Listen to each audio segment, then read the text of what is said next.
자, 다음은 여러분들이 조금 힘들어할 수도 있는 조금 모양이 복잡한 한자들입니다. 처음에 보실 거는 호랑이 호자예요. 이 호랑이 호자 같은 경우는요, 모양이 조금 복잡해 보이지만은 여기 이렇게 나와 있는 요 모습이 호랑이의 이렇게 다리와 등이라고 생각을 하고, 이 위아래로 나와 있는 요 모습들 있죠? 요 한자들, 이게 호피의 무늬를 한 것이다 라고 생각을 해주시면 좋을 것 같아요. 보실 때 살아있는 호랑이를 생각을 하셔도 되고요, 호피 가죽이 이렇게 쫙 펼쳐져 있는 모습을 생각해 주셔도 좋을 것 같아요.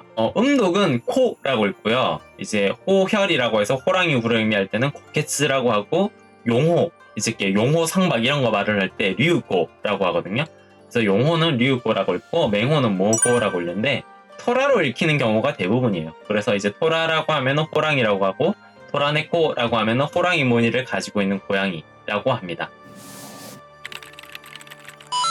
그 다음에 이 호랑이 호자를 외울 때 한꺼번에 같이 외워두면 좋은 것이 이 호랑이 호의 호피 가죽에 해당하는 부분, 아래에 돼지 시자가 들어가고 옆에 칼도자가 들어간 한자예요.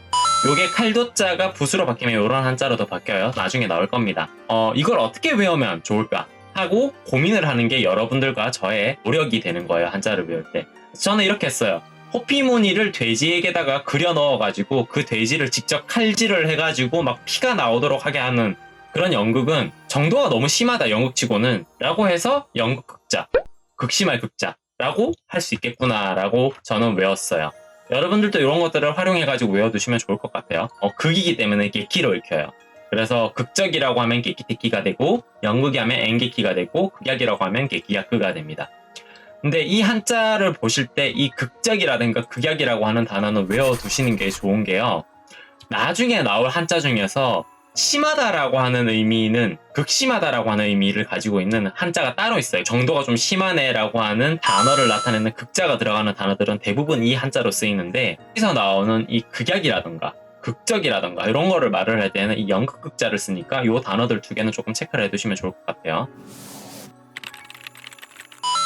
다음은 사슴록자인데요. 사슴록자는 이 아래쪽에 있는 글자가 포인트가 되겠죠. 이 글자가 이제 사슴의 뿔에 해당하는 모양을 흉내내서 그린 거다라고 생각을 해주시면 돼요. 원래는 비교할 비자라고 하는 한자인데 여기서는 사슴 뿔의 모습을 나타낸 것이다 라고 생각을 해주시면 되고, 중간에 나와 있는 요 모양도 사슴이 가지고 있는 이 점박이 무늬를 나타낸 것이라고 생각을 해주시면은 외우시기 쉬울 거예요. 글자 위에 이미지를 딱 겹쳐서 상상해 보시면 금방 알 수 있을 겁니다.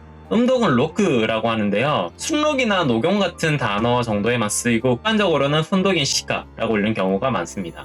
예외적으로는 이제 빠카, 이제 바보를 의미하죠. 빠카를 이제 말맞자랑 사슴 록자를 써가지고 빠카라고 하는데, 이게 왜 굳이 말맞자랑 사슴 록자인가 라고 물으면 별 의미가 없어요. 그냥 대충 갖다 붙여 썼다라고 외워두시면 돼요. 이거는 굳이 뭐 어원을 해설할 필요도 없는 예외적인 거라고 생각을 해주시면 될 것 같아요. 자, 다음은 말맞자입니다. 말이 앞다리를 딱 치켜 세워 들고 서서 꼬리를 막 흔들고 있는 모습을 떠올려 주시면 돼요. 여기 나와 있는 이 선들 있죠? 이 중간에 있는 선들, 요게 이제 근육질인 말의 옆에 이렇게 옆구리 쪽을 보시면은 나 있는 갈비뼈라든가 근육이 이렇게 선명하게 막 나잖아요. 그거를 생각해 주시면 돼요. 그리고 밑에 이 점점점점은 꼬리를 막 흔드는 모습이다라고 생각을 해주시면 될 거고요. 자, 음독은 바라고 읽습니다. 우리나라 말로는 마이지만은 일본어로는 바로 읽는다라고 하는 거는 조금 체크가 필요하겠죠. 마로 읽는 게 아니에요. 그래서 우리가 흔히 말하는 이제 마력할 때 마리끼라고 해야지 마력이 됩니다. 마차를 마시아라고 하고요. 음독은 음아랑 마가 있는데 음아로 읽히는 경우가 거의 대부분이에요. 이제 예외적으로 마로 읽히는 경우도 있긴 한데 기본은 음아입니다. 일부 단어에서만 이제 마로 사용이 돼요. 나와 있는 단어들 중에서 제가 이제 마부를 우마카타라고 표기를 해놨는데 여기 설명이 조금 필요해요. 여기 나와 있는 우마카타라고 하는 거, 우마카타라거나 밑에 나와 있는 마고라고 하는 거는 우리가 생각하고 있는 그 마부랑은 조금 달라요. 우리가 생각하고 있는 마부는 막 마차에서 말을 칙칙질하면서 마차를 모는 애들이잖아요. 그런 경우에 마부는요, 이제 요시아라고 해가지고 조금 다른 단어로 쓰고요. 우마카타라거나 마고라고 하는 단어는요, 객잔이라던가 이런 데 말고삐를 이렇게 넘겨가지고 얘 좀 부탁합니다 하면은 말고삐를 들고 할 있잖아요. 그런 애들을 이제 마부라고 해가지고 우마카타라거나 마고라고 해요. 그리고 특히 밑에 나와 있는 이 마고 같은 경우는요, 관용어 속에서 나와요. 말이나 담당하는 천한 사람일지라도 좋은 옷을 입혀놓고 잘 꾸미면은 말쑥해진다 뭐 이런 의미로 옷이 날개다라고 하는 표현을 할 때 마고니 뭐 이쇼라고 하는 관용어가 있어요. 그 외에는 이제 말똥을 의미할 때는 마그소라고 하기도 하고 음독으로 읽어서 바훔이라고 하기도 하고요. 소마토하라고 할 때 이제 여러분들이 조금 참고를 해야 되겠죠. 주마등을 말을 할 때는 소바토라던가 소우마토가 아니라 소마토라고 읽는다 라고 하는 거를 체크해 두시면 될 것 같아요.